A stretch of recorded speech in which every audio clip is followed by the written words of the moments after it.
Hello, everybody. Welcome back to Double R Farms.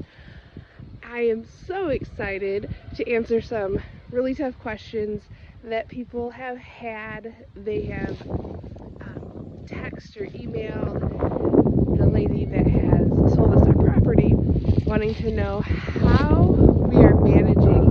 And we are happy to answer any questions. Just leave them in the comments. And I typically do my videos on Sunday. So don't be alarmed if I don't get to it right away. I work Monday through Friday, and by the time I get home right now, it is dark, right? So I can't go outside and show you mostly what you've been asking. A lot of the questions happen to be around how do we build our house, how do we have water, how do we have electricity, heat, and all that good stuff. And we're happy to share that with you.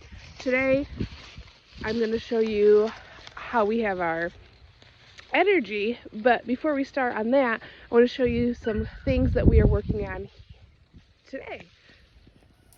So, like I said, I wanted to show you some things that we are working on or things that we have finished up. And this was actually the original spot that we wanted our house to be, because seriously, look at that view, you guys. Could you imagine waking up and that's what you see, right? But unfortunately, because of all the other things we have planned for our property, we decided to build at our current location, which is fine. It still shows a miraculous view. And this is going to be actually my work area. I'm going to have a greenhouse up here for winter vegetables and herbs and whatnot. I'm also going to see if I can sweet talk my husband into building me a crafting studio, a workshop of my own. He's gonna have one. I definitely think I should be able to get one. Right now, we're in the process of cutting up all this weed with wood. So instead of letting all this brush go to waste, today we are clearing this up, and it actually is going to serve for two purposes. One, to clear my area, and two, to get us firewood, because we are just starting to get cold. It is January 13th, and this is about the time in Kentucky when it gets cold. We don't get a lot of snow like in Michigan, and that's okay with me because I don't really like snow. But yeah, this is what we're working on right now.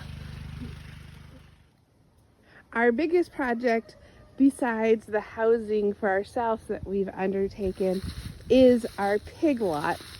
And we've been very intentional on everything that we do here.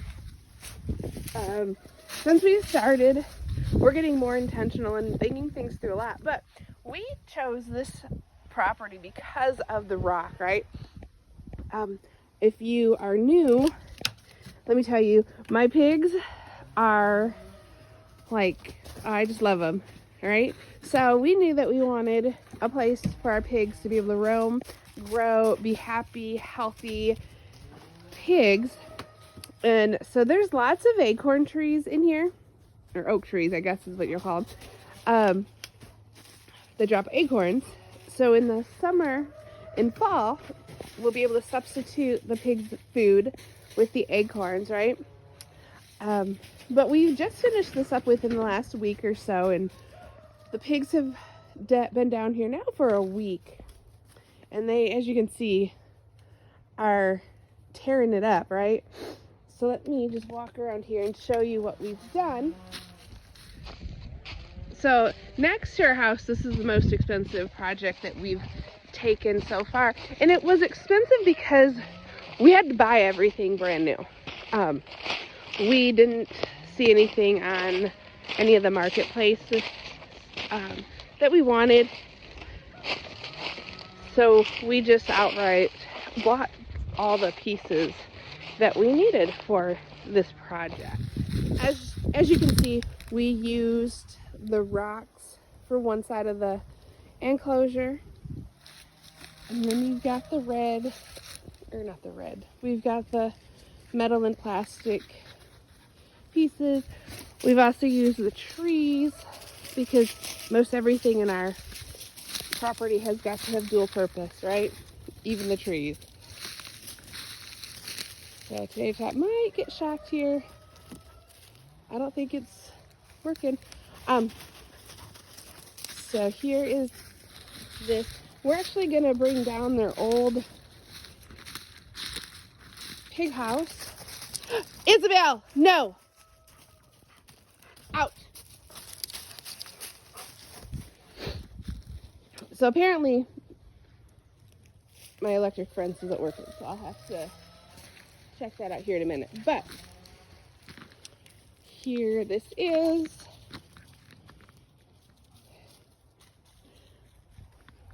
I'll walk down and show you the pigs. This is solar powered. Tater Tot, no.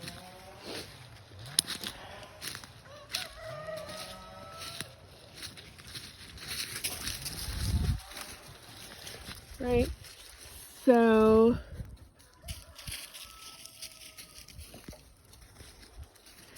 I have to let Honey know that we got a big one because we are gonna fence in our whole property. We have other plans. So this is what we've got. Solar powered. Yeah. So I'm definitely gonna have to take a walk, see if I can figure out why I don't have any juice. So unfortunately, you don't get to see the pigs today because I have Tater Tot and Isabel out, and they are a funny combination along with my pigs. Sorry, I'm kind of winded. I was trying to get them out before my pigs started making noise, which the noise of the pigs makes Isabel think that they're hurting me, so she gets all crazy, and then I got Tater Tot. It's just a mess. So hopefully later I'll be able to take you down there and show you the pigs. But the fence is all intact, so I'm not really sure why it's not working properly.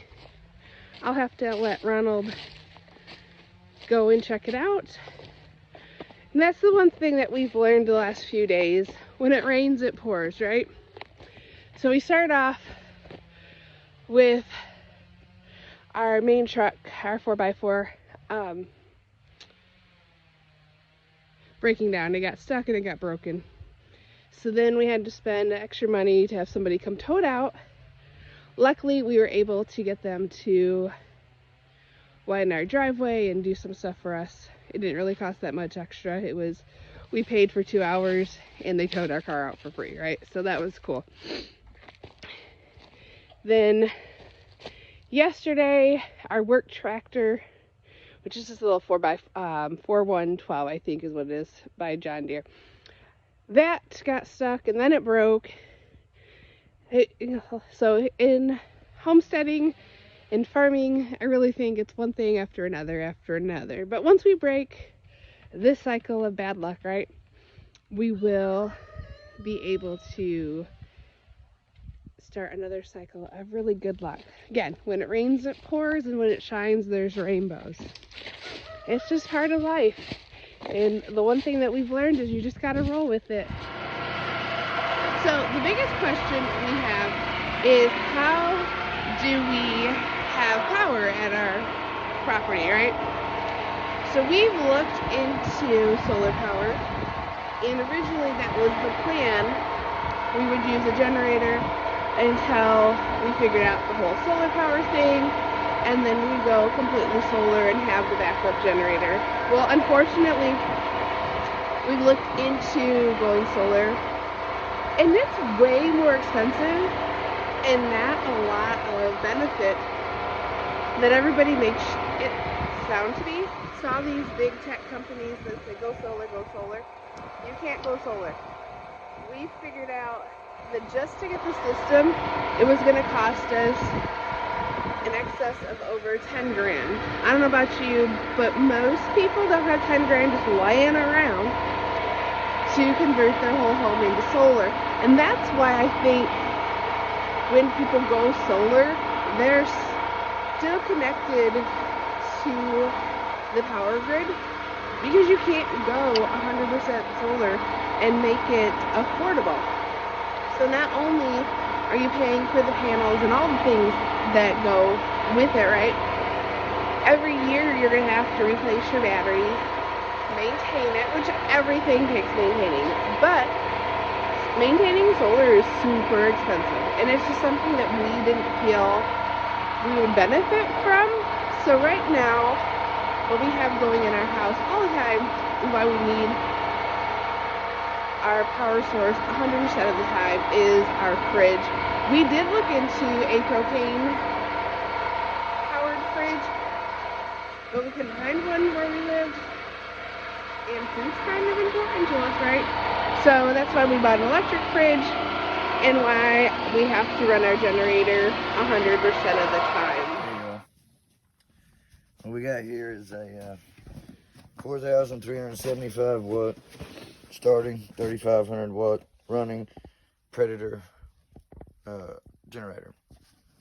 This is in turn what runs the house. 4 extension cords running into 4 separate rooms, so that everything's on its own line. The heat itself from the motor of the generator keeps a few hundred gallons of water warm, keeps it from freezing in the wintertime. This is the power system for our tiny house, except for the stove, in which case we use gas. Not the kind you get with soup beans. Gas. Natural gas.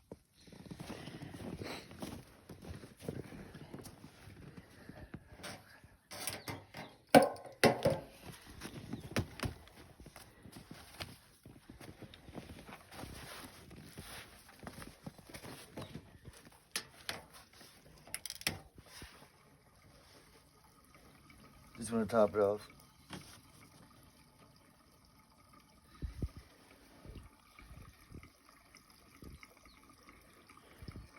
We got this generator, Harbor Freight. What was it? $600? Something like that, yeah. 500 some odd dollars, almost $6. But it's been a really good generator for 2 months now. It's ran almost nonstop. We give it a little hour break here and there, but that's about it.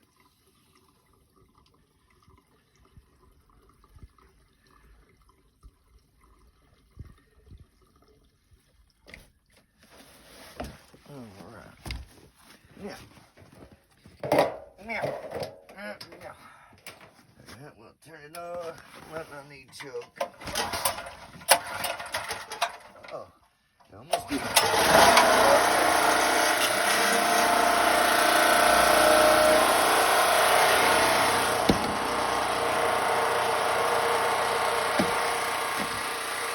Of course, we've got the exhaust. Done at home. Because it has the CO2 sensor. Which means without the exhaust down at home, it'll shut itself off. From its own exhaust. Put it off. So that is how we maintain our electricity. And right now we don't have, and the goal is not to have, a ton of things that need electricity. The thing that we need electricity for 100% of the time, like I said, is our fridge, and we might convert to a propane fridge because propane is less expensive right now. We spend about $300 a month maintaining our electric, which we would love to get that down to next to nothing. That's the goal, but that's one of those things that make it work, and we'll figure it out later. So that is how we maintain, like I said, our electric. We have just our fridge going. We also have 4 or 5 lights in the house that we run. We have a TV that we run at night. We have our phone chargers and our computer that we like to charge because you guys like to know what's going on in our world, and we love to share it. So again, if you have any questions or you want to know something, comments, put it down in the comments and we will get to it.